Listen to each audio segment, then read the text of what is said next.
நீங்கள் பார்த்து கொண்டிருப்பது உங்கள் செய்யாறு பையன் யூடியூப் சேனல். லைக் பண்ணுங்கள், ஷேர் பண்ணுங்கள், மறக்காமல் சப்ஸ்கிரைப் பண்ணுங்கள்.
இப்பேற்பட்ட செயலை செய்துவிட்டு என் காலில் வந்து மண்டாடி மன்னிப்பு கேட்கின்றாய்.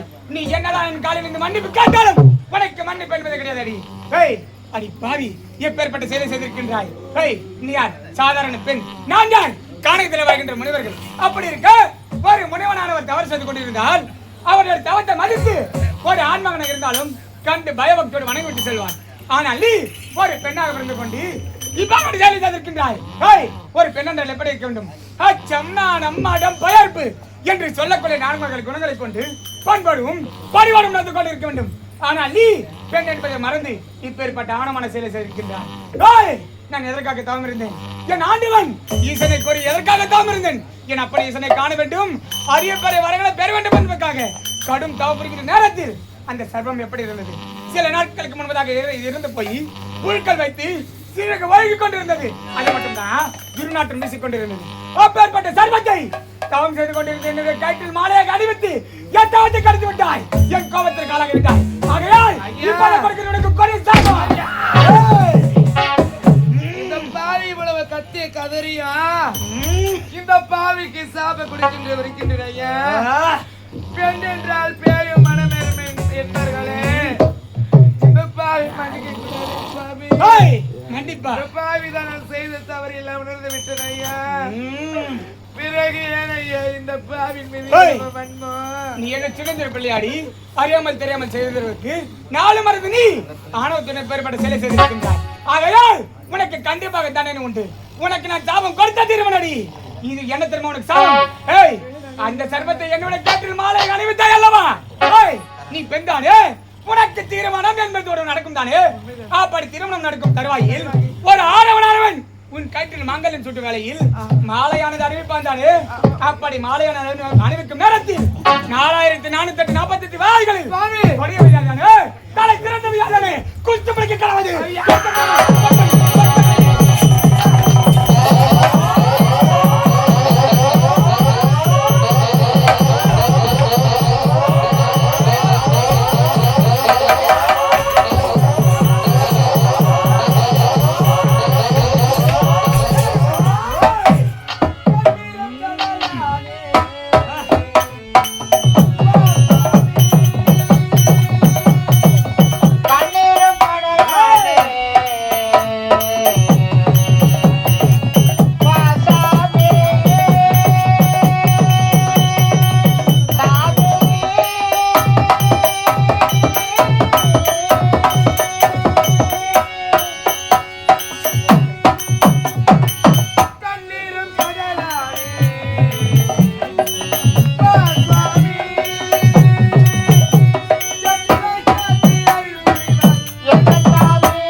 மங்கள மேளங்கள் முழங்கிடுமா மனமதி நிம்மதி பெற்றிடுமா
உண்மைக்கு இறக்கம் கிடையாது. என் காலை விட்டு நகரடி எப்படி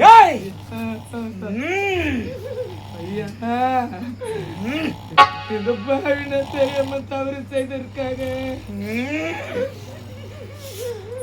இந்த உலகத்திலேயே 4448 வியாதிகளிலேயே கொடிய நோய் என்னும் சொல்லக்கூடிய இந்த பாவிக்கு குஷ்டம் பிடிக்க வேண்டும் என்று உரைத்து விட்டது ஐயா.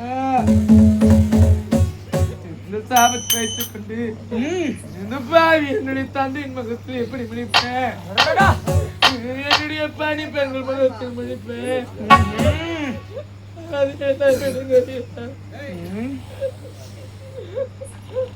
ஒரு பெண்ணுக்கு திருமணம் என்று உரைக்கும் பொழுது அவை எவ்வளவு சந்தோஷத்தை அடைவா. மனதில் மனக்கோட்டை எல்லாம் கட்டி வைத்திருப்பாளே, அந்த மனக்கோட்டை எல்லாம் மண்கோட்டை கிடந்து விட்டது ஐயா. இதையெல்லாம் அந்த அதிக சர்பத்தை என் மீது எடுத்து போட்டாயே, அதற்கு முன்னதாக யோசித்திருக்க வேண்டும். அதற்கு தான் சொல்வார்கள், இந்த பாவி தொட்டு தாலி கட்ட போகின்ற என்னுடைய கணவர் முகத்தில் எப்படி முடிப்பேன்? என்னுடைய கணவர் எப்படி ஏற்றுக்கொள்வா? இந்த பாவி நான் விட இருந்து விடலாமே. இருந்த போவடி இருந்த போய் சேருங்க. அடி பாவி, இதெல்லாம் அந்த சர்பத்தை என் மீது எடுத்து போட்டாயே, அதற்கு முன்பதாக யோசித்திருக்க வேண்டும். இதற்கு தான் சொல்வார்கள் பெரியவர்கள், என்னவென்று ஒரு செயலை செய்வதற்கு முன்பதாக ஒரு முறைக்கு இருமுறை யோசித்து செய்ய வேண்டும். யாரிடம் என்ன பேசுகிறோம், என்ன செய்கிறோம் என்று அறிந்து தெரிந்து செய்ய வேண்டும். ஆனால் நீ அனைத்து அறிந்து ஆணவத்துடன் பேர்பட்ட செயலை செய்துவிட்டு இப்போது என் முன்னாடி ஐந்து கொண்டு இருக்கின்றாய். நீ என்னதான் ஆயாலும் உன் மீது இருக்க வேண்டும் இருக்கிறாரு. எனக்கு வைவிட நான் காணகத்துக்கு சொல்ல வேண்டும். ஐயா, தெரிந்து செய்வதற்கு மன்னிப்பு அளிக்க வேண்டாம். இந்த பாவி நான் தெரியாமல் செய்து விட்டு என்று பல முறை எடுத்திருக்கிறேன். இந்த பாவின் மீது உங்களுக்கு மனம் இறக்கவில்லையா? அந்த இறந்த பாம்பு இறந்து கிடந்தது உனக்கு தெரியாதா? நான் தாம் செய்து கொண்டிருக்கிறேன் உனக்கு தெரியாதா? அனைத்தும் தெரிந்து நீ பேர்பட்ட செயலை செய்துவிட்டு தெரியாமல் செய்தேன் என்று என் வாய்ப்பு தமிழ் போய் சொல்கின்றாய். நீ பேர்பட்ட ஆணமான செயலை செய்திருக்கின்றாய். நீ யார், எந்த நாடு, என்ன? இந்த பாவியினா என்னுடைய நாட்டுக்கு களங்கம் ஏற்பட்டு விட்டது. என்னுடைய தந்தைக்கு களங்கம் ஏற்பட்டு விட்டது ஐயா. என்னுடைய நாடு ஐயாதிபதி நாடு. என்னுடைய தந்தையின் பேரோ சிவனேச மண்டல். இந்த பாவியின் பேரோ மலர்விழி. இந்த பாவியின் நாட்டு இளவரசி ஐயா. நீ ஒரு நாட்டுக்கு இளவரசியா? ஒரு நாட்டின் இளவரசி என்று சொல்வதற்கா தகுதியற்றவள் நீ? ஒரு நாட்டு இளவரசி என்ற பெயர் எடுக்க வேண்டும். மற்ற பெண்களுக்கு எடுத்துக்காட்டாக தேக்க வேண்டும்.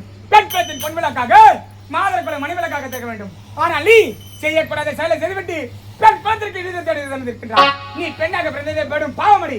பெண்ணாக பிறந்ததை விட இப்படி மண்ணாக பிறந்திருக்கலாம். உன் தந்தை எப்பேற்பட்டவர் தெரியுமா? நாடி வரும் மக்களுக்கு எவ்வித குறைந்தாலும் அவர்களின் குறைகளை போக்கி நிறைவான வாழ்வு அளிப்பவர். அது மட்டும் தானா? அவர் ஆட்சியிலே பஞ்சம் இல்லாமல் பட்டினி இல்லாமல் செல்வ செழிப்போடு ஆட்சி செய்பவர். அது மட்டும் கிடையாதடி, நீதி தவறாமல் நேர்மை தவறாமல் ஆட்சி செய்கின்ற ஒரு மன்னருக்கு மகளாக பிறந்த நீ இப்பேற்பட்ட செயலை செய்துவிட்டு என் முன்னாடி அழுது கொண்டிருக்கின்றாய். உன்னை பார்ப்பதற்கு அருவருப்பாக இருக்கின்றது. என் கண்ணெதிரை நிற்காதடி. ஐயா, இந்த பாவிக்காக இல்லை என்றாலும் என்னுடைய தந்தையின் முகத்தை பார்த்தாவது இந்த பாவிக்கு சாப விமோசனம் ஓஹோ, என்ன புத்திசாலித்தனம் இருந்தால் இப்பேற்பட்ட கேள்வி என்னிடம் கேட்டிருப்பாய் நீ. இந்த சாபத்தை பெற்றுவிட்டோம், இதை பெற்றுக்கொண்டு இந்த பூவலைகள் நம்மால் வாழ முடியாது. ஆகையினால் இதற்கு விமோசனத்தை கேட்டுவிட்டால் அதன்படி நடந்து இதிலிருந்து தப்பித்து விடலாம் என்ற திட்டம் அவனுக்கு. என்னடி அறிவுதானமாக பேசுகிறோம் நினைப்பா? சரி, உனக்காக இல்லை என்றாலும் உன் தந்தைக்காக உன் தந்தையின் முகத்தை பார்த்து உனக்கு நான் விமோசனத்தை கூறுகின்றேன். நன்றாக கேட்டுக்கொள். என்ன தெரியுமா உனக்கு விமோசனம்? ஒரு ஆடவன் தாய்க்கு தலைமகனாக இருக்க வேண்டும். அவன் அரக்கர் குலத்திலே பிறந்திருக்க வேண்டும். அவன் என்னதான் அரக்கர் குலத்திலே பிறந்திருந்தாலும் அந்த ஆதிசக்தி அன்னையின் பக்தனாக இருக்க வேண்டும். அவன் திருமணத்தை அறவே வெறுத்தவனாக இருக்க வேண்டும். மற்ற பெண்களை தாயாகவும் தங்கையாகவும் மதிக்கத்தக்கவனாக இருக்க வேண்டும். அவன் வணங்கக்கூடிய அன்னையிடத்திலே வலிய சமருக்கு செல்ல வேண்டும். அப்படி சென்று அந்த சமரிலே அந்த அன்னையின் சூலாயமானது அவன் மீது பட்டு அவன் உடலில் இருந்து வருகின்ற உதிரம், அந்த உதிரமானது உன் மீது பட்டால் அப்போது உனக்கு விமோசனம் கிடைக்கும். நன்றாக கேட்டு. ஆனால் ஒன்று என்ன? ஆனால் ஒன்று என்று உரைக்கும் பொழுது இந்த பாவி நெஞ்சம் எல்லாம் பதபதிக்கின்றது ஐயா. பதபதிக்கும் அடி பதபதிக்கும்.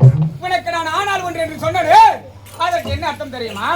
நான் கொடுத்த சாபத்தையும் பிறகு உரைத்த விமோசனம், இது இரண்டையும் உன்னை தவிர என்னை தவிர மற்றவர் யாரிடமாவது சொன்னால் உன்னை தொட்டு தாலி கட்டுகிறான உன் கணவன், அவனுக்கு முன்னிலை ஏற்பட்டு அவனும் கிருஷ்ணபுரிக்கு கணவன்.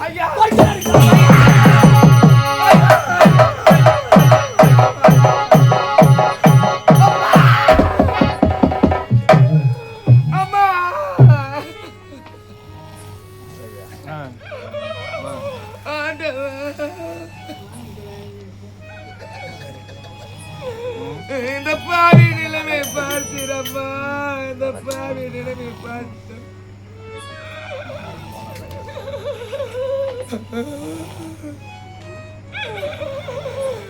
இந்த கொடுமை எல்லாம் பார்க்க கூடாது என்பதற்காகத்தான் இந்த பாவியை பாதியிலே விட்டு விட்டு சென்று விட்டாய் அம்மா. முந்தி தவம் இருந்து 300 நாள் சுமந்து இந்த பாவியை பெற்றெடுத்தவளே, நீ இருந்திருந்த இந்த பாவிக்கு நிலை ஏற்பட்டிருக்கும் அம்மா. நீ இருந்திருந்தா இந்த பாவிக்கு நல்லது எது கெட்டது எது என்று சொல்லி சொல்லி வளர்த்திருப்பாயே. இந்த பாவியானதை விட்டு விட்டு சென்று விட்டாய் அம்மா.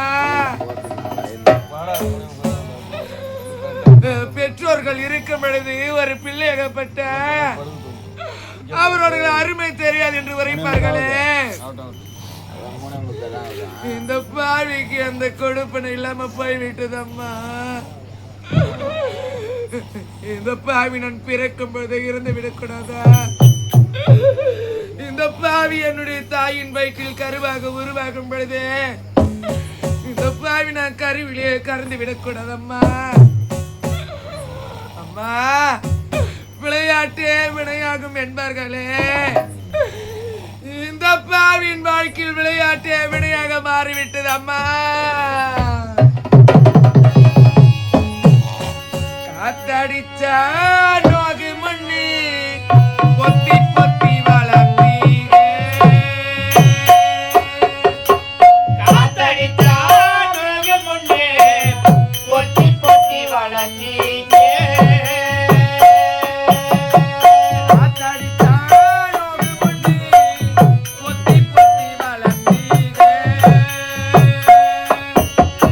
கருப்பசாமி கண்ண கொத்தன் முன்னே சோறுட்டி வளர்த்தீங்க.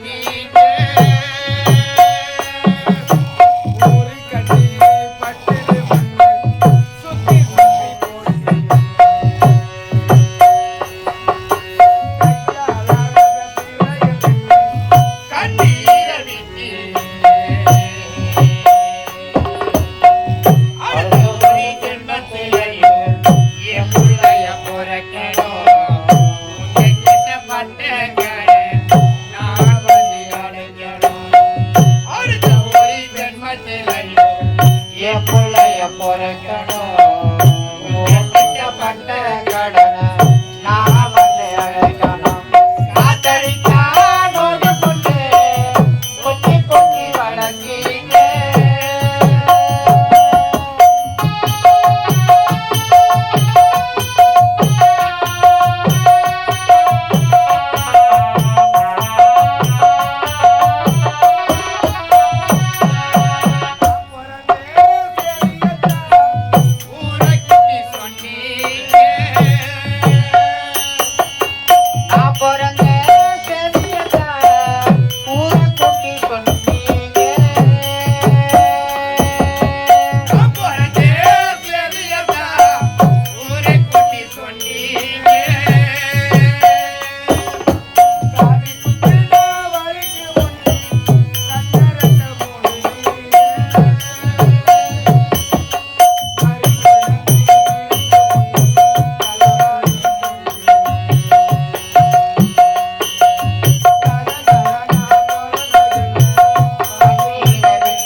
வாழ்வதை விட போரில்லை வீர மரணம் அடைதல் சரி என்று என் மாத்திரம் எழுப்பி என் தாய் சொன்னாரு.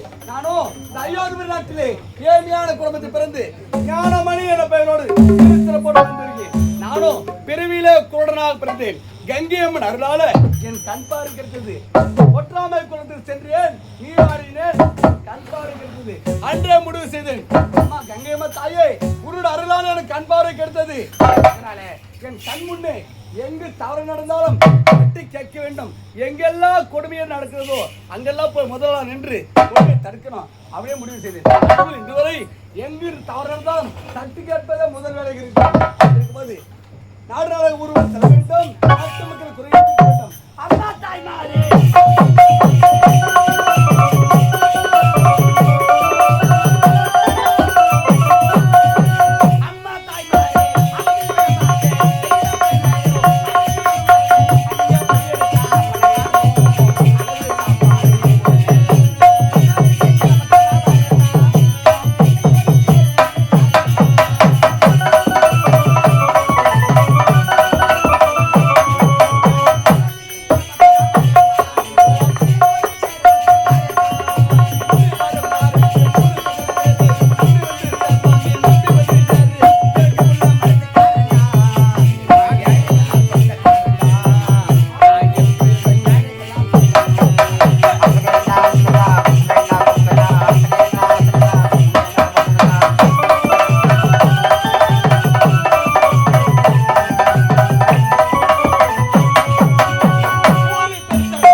அப்படி இருக்க எவ்வளவு தூரம் அழகு வாய்ந்த பெண்களை தேடி வருகின்றோம். ஆமா, ஒரே ஒரு பெண் கூட பார்க்கவே முடியல. இந்த பெண்கள் எங்கடா போயிருப்பாங்க? அவங்க எங்க போயிருப்பாங்க?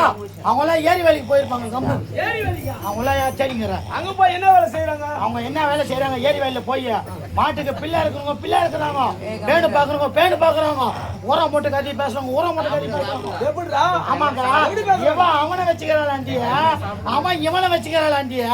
இதெல்லாம் சொல்றேன், நீ எவனை வச்சுக்கிறா? பெண் கூட பார்க்க முடியல, நான் நாயா பேயா ஓடியாடுறேன். நான் யாரை வச்சுக்கிறேன்? அது மாதிரி பேசுறாங்க. அவங்க ஏரி வேலை பேசுறாங்க. ஆமா, ஏண்டா நான் யாரு? சிவசங்கராபுரி கோட்டையை ஆளக்கூடிய அதிபருடன் தம்பி ஜெயவீரன். ஆமாங்க, ஏரி வேலை செய்யக்கூடிய பெண்களையா நான் ஏறெடுத்து பார்ப்பேன். அவங்க அப்பா அவங்க தேவை கிடையாது. சரி விடுங்க. இப்பொழுது அடுத்த நகரம் செல்ல வேண்டும். அழகு வாய்ந்த பெண்களை பார்க்க வேண்டும். பார்க்க வேண்டும்.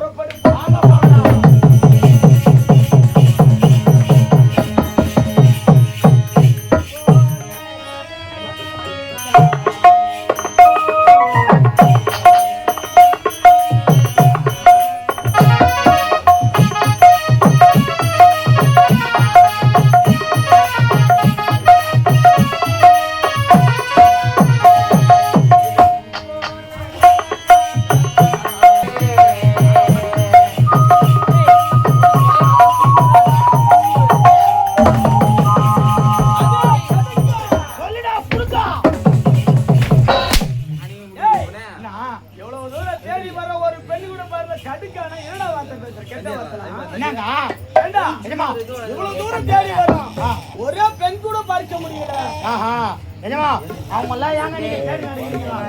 எஜமா நான் சொல்ற மாதிரி பண்ணு எஜமா. எப்படி? எஜமா நம்ம படிக்க வச்சு வேலை வாங்கி கொடுத்து சம்பளம் வாங்குற பொண்ணை கட்டிக்கத்தோட சம்பளம் வாங்குறவங்களையும் கட்டிக்கிட்ட போச்சியா? டேய், படிக்க வச்சு ஆ. வேலை வாங்கி கொடுத்து ஆ.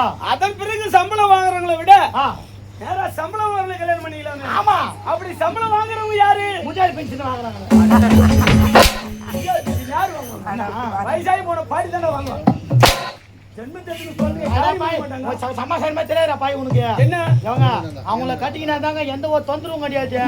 நம்ம எங்க போனாலும் எங்க போய் வந்தாலும் சரி, ஏன் இம்மோ நேரம் ஆகுது, ஏன் அங்க போற, ஏன் இங்க வர, நம்மள ஒரு வார்த்தை கேட்க மாட்டாங்க. இதோ இதுல செய்யாரு போய் வர்றதுக்கு போய் வரத்துக்கு மோ நேரமா ஒரு வார்த்தை கேட்க மாட்டாங்க. கேட்க மாட்டாங்க. இதே அறியாத போன கட்டிக்கினா வச்சுக்க, கேட்டா வரத்துக்காட்டி 50 போன் வரும். வரும். வீட்டுக்கு வந்த உடனே தோட பாட்டில உதவியும் எவன் வாங்கறதுக்கு உதவியும் பார்க்கலாம். என் பொறுமையை கேட்டா கல்யாணமே பண்ண மாட்டேன் நீ சத்தியம். ஆட்டில வேன் ஏறும்போது ஒரு முறை, ஊருக்குள்ள வந்து இறங்கும் போது ஒரு முறை, சாப்பிடும் போது ஒரு முறை, படுக்கும் போது ஒரு முறை, ஆட்டாடும் போது ஒரு முறை, 5 முறை போன் பண்ண நானு. ஒரு நாள் ஆடிட்டு வரதுக்கு இப்பேற்பட்ட பெண்களை நான் ஏறெடுத்து பார்க்க மாட்டேன். இந்த திசையில் கிடையாது. வேணாம். இப்பொழுதே அடுத்த திசைக்கு செல்றாங்க அந்த பெண்களை பார்க்கலாம்.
காட்டுக்குள்ளே காதல் கிளிய கண்டு கோட்டைக்குள்ளே அதை அடைச்சி வச்சு பொழுதிருச்சு மறந்திருச்சு போனத மறந்திருச்சு காட்டுக்குள்ளே காதல் கிளிய கண்டு.